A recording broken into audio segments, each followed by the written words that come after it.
IMF programme से मुआशी इस्तेहकाम आता है, तरक्की नहीं होती। वज़ीर-ए-आज़म इस्लामाबाद में prime minister digital youth hub के इजरा की तकरीब से खिताब करते हुए वज़ीर-ए-आज़म ने कहा कि अल्लाह से दुआ है कि IMF का हालिया प्रोग्राम आखिरी प्रोग्राम हो। 77 सालों में हमारे कर्जों में इजाफा ही हुआ। वज़ीर-ए-आज़म ने कहा कि आप लोगों को मालूम होगा कि IMF से स्टाफ लेवल मुआहिदा हो गया, लेकिन ये $1 मिलियन कर्ज है, हमने कमाया नहीं है। इन्होंने कहा कि नौजवान नस्ल की मेहनत और हुनर की बदौलत कर्ज की जिंदगी को वकार की जिंदगी में बदलना है और मैं आखिरी हद तक आपको कर्जों से निजात दिलाऊंगा। किसान, सनतकार और नौजवान को मुआशी तौर पर मजबूत करना है। वज़ीर-ए-आज़म ने कहा कि पाकिस्तान के नौजवानों को बाइज्जत रोजगार के हसूल के काबिल बनाना है, जिसके लिए दीगर अखराजात कम करके यूथ की ट्रेनिंग के लिए पैसा देंगे और खादिम बनकर पाकिस्तान की खिदमत करता रहूंगा। वज़ीर-ए-आज़म ने कहा कि पिछले 3 हफ्तों में 34 अरब रुपए खजाने में आए।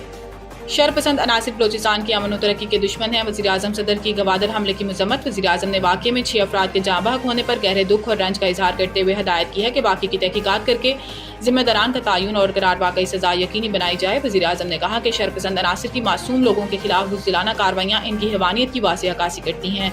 शरपसंद अनासिर के मुल्क दुश्मन अज़ाइम को कभी कामयाब नहीं होने देंगे। वज़ीर-ए-आज़म ने कहा कि मुझ समेत पूरी कौम को अपनी सिक्योरिटी फोर्सेज और कानून नाफिज करने वाले इदारों पर फख्र है।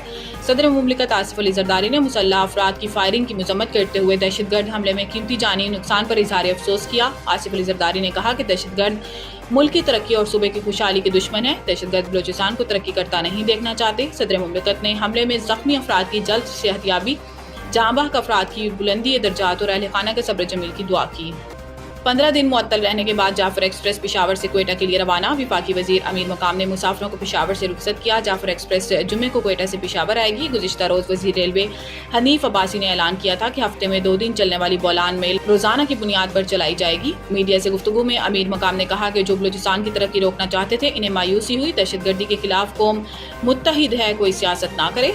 मखसूस जमात नफरत और शरंगेजी का मुजाहरा कर रही है। याद रहे कि 2 हफ्ते कबल बलूचिस्तान के इलाके बोलान में दहशतगर्दों ने जाफर एक्सप्रेस पर हमला करके खवातीन और बच्चों समेत तमाम मुसाफिरों को यरगमाल बना लिया था और फायरिंग करके 18 फौजियों समेत 26 अफराद को शहीद कर दिया था।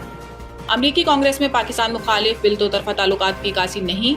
तर्जुमान दफ्तर खारजा अमरीका में पाकिस्तान के खिलाफ पेश होने वाला बिल पर रद्द अमल का इजहार करते हुए तर्जुमान दफ्तर खारजा शफकत अली खान का कहना था कि हम अमेरिका में पेश किए गए बिल से आगाह हैं। ये एक फर्द की जानिब से उठाया गया इकदाम है। ये बिल पाकिस्तान और अमरीका के 2 तरफा ताल्लुकात की अक्कासी नहीं है। उम्मीद करते हैं कि अमरीकी कांग्रेस दोनों ममालिक के अच्छे ताल्लुकात के लिए इकदाम करेगी। इन्होंने कहा कि पाकिस्तान की कमर्शियल कंपनियों पर अमरीका की जानिब से लगाई गई पाबंदियां एक तरफा हैं। ये पाबंदियां सबूतों के बगैर लगाई गई हैं।